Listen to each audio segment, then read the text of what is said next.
basically what happened in my dream. So, like I said, this was a very spiritual dream. It was very profound. It was very significant.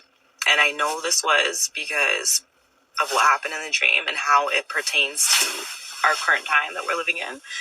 And I ended up having, like, back to back each night. I ended up having 2 spiritual dreams back to back each night. Normally, I will get spiritual dreams like every once in a while, and that is like a way that I feel like God communicates with me. But It talks about in the last times, his spirit will be pouring out into people and they will get dreams.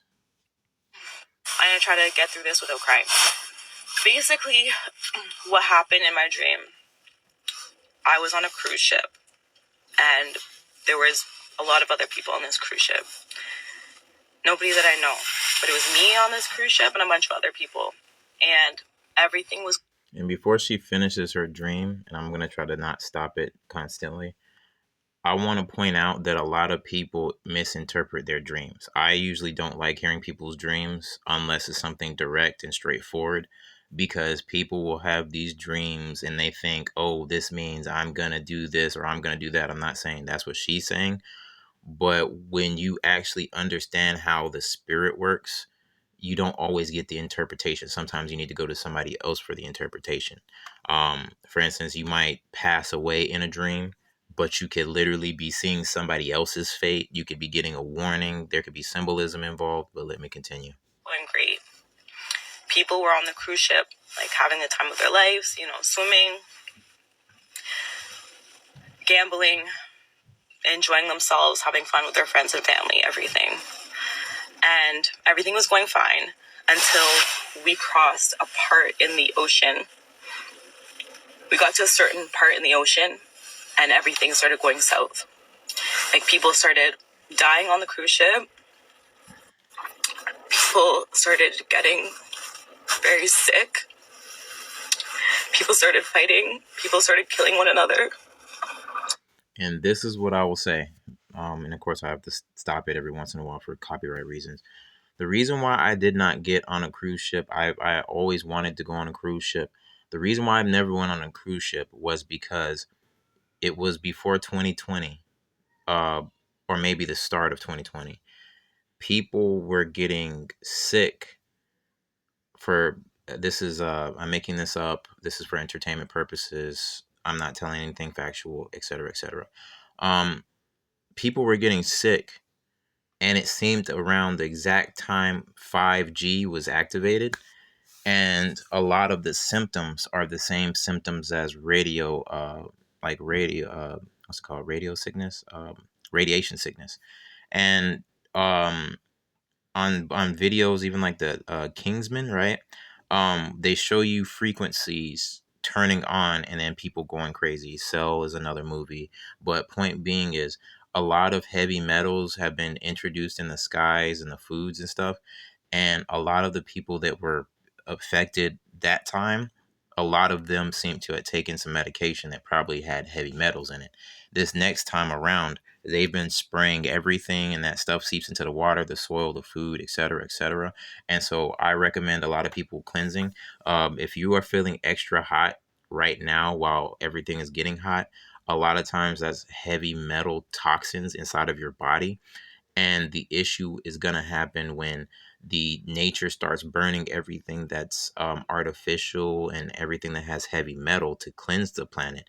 And if you don't have it out of your body, a lot of times these signals are going to hit you harder. You're going to feel a lot hotter, and you probably will feel the signals and everything else more than other people. And this also, being a frequency and a antenna, they can be putting out signals that can make you violent, sick, or even doing things.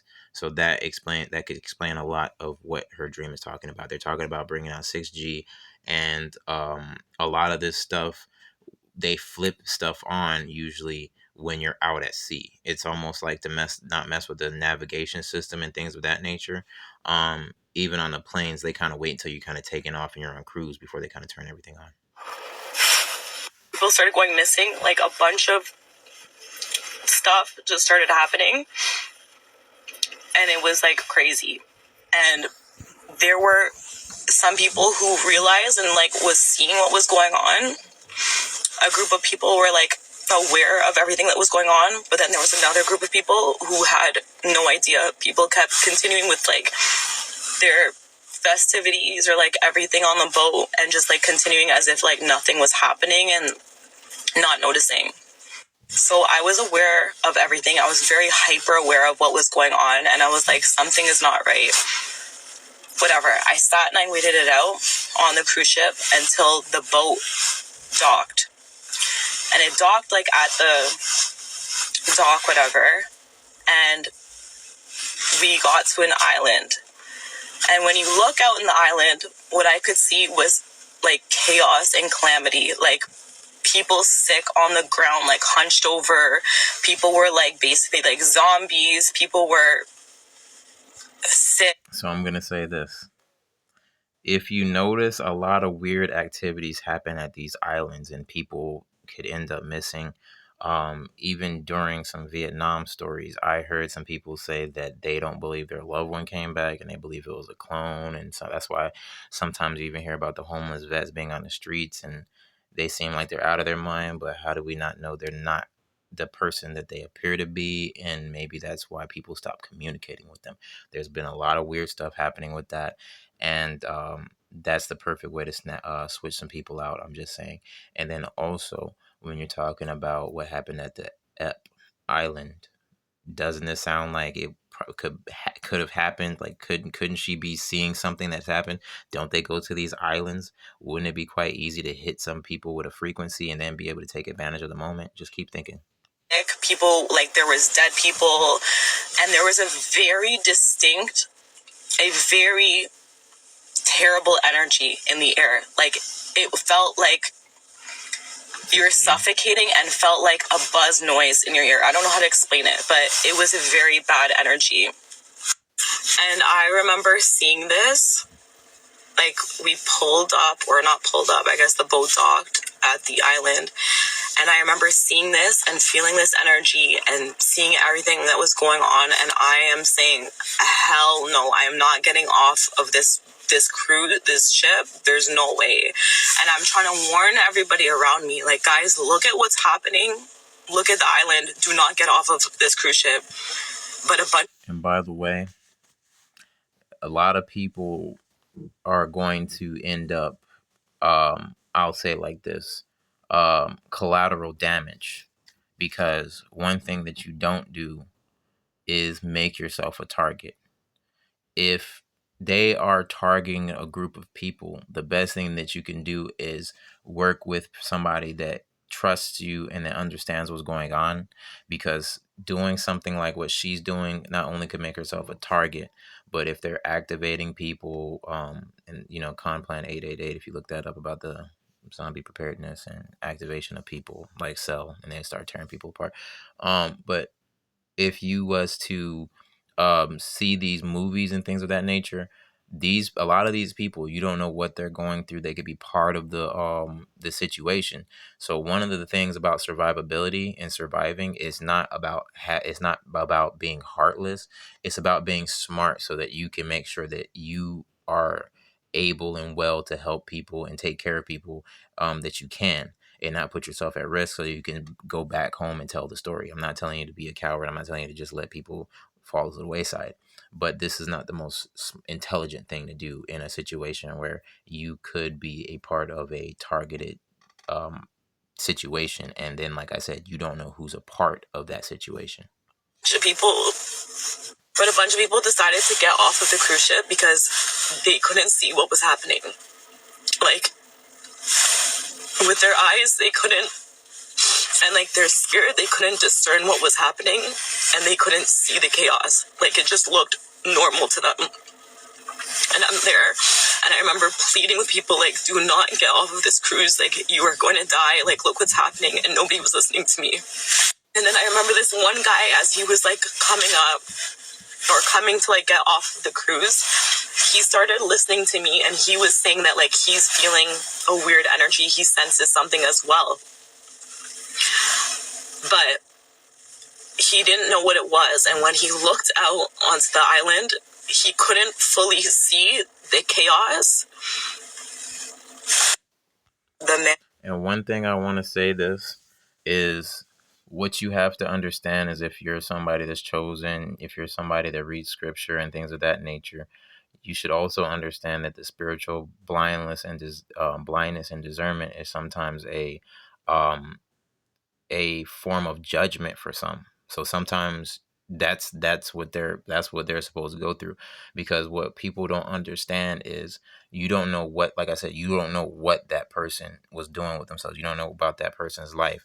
But if the Most High is setting you aside and showing you that something's wrong and everybody else is playing into it, that might be a sign for you to step back and see who else is noticing, not worried about the person that's running to the danger, running into the fire. Because, like I said, they could be all a part of it.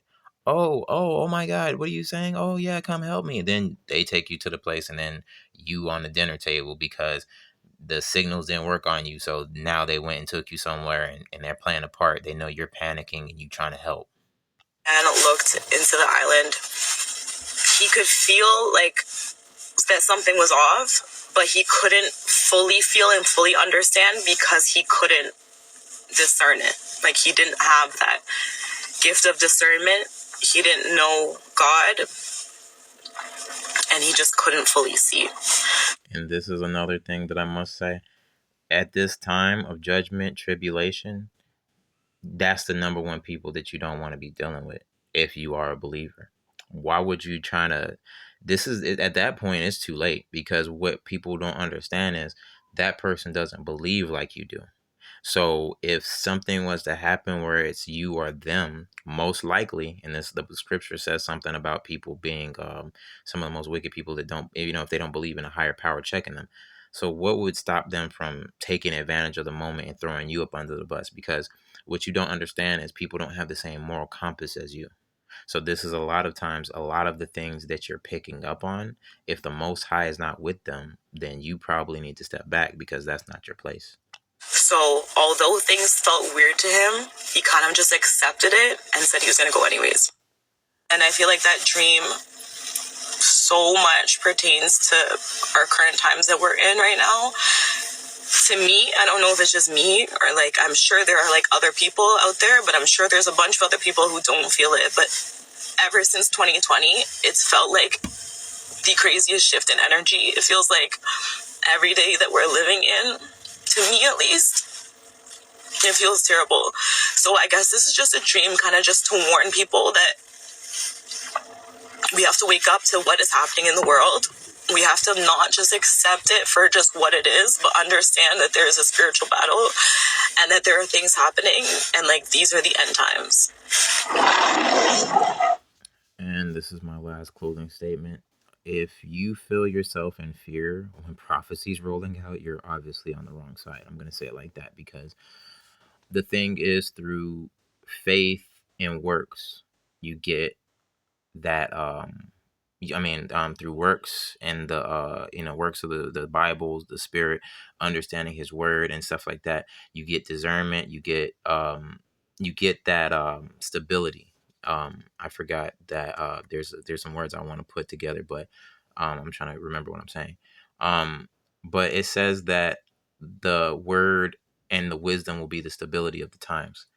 And so if you feel like you haven't did what you needed to scripturally, there's a big reason why women are supposed to fall under a spiritual head of a man. There's many of us men, all we do is listen to scripture and follow prophecy. And this is why women don't understand why the order is the Most High, the Son, the man, and then the woman. Because the woman should be able to live her life without much fear, because she should be able to get spiritual guidance from somebody that's not trying to manipulate, control her, meaning her husband, that loves and cares for her. She should be under submission, understanding that he wants the best for her. So regardless of if something is out of her scope of wisdom and understanding, if she was to put forth that works of faith, um, and all of these things, she would be under a head, and she would know regardless the Most High got her man and her man has her. So she would not be as worried as she would be. Yes, people naturally do have fear, but the Most High hasn't given us the spirit of fear. So, like I said, why are you fearful if prophecy is playing out? What does prophecy playing out mean? That means he's in control. What does that also mean? That means this is all according to his plans. What does that mean? Well, if you're under his cover and his protection, then you should be good, right? This all should raise your faith. As soon as you start seeing all the things playing out in prophecy, that should get you excited. Not only are you on the right side of understanding, but you have the understanding to understand what's going on. And in scripture, that's a very good sign. So I'm trying this out, and I might check this video out here, and because this is one of the things that I've always thought about.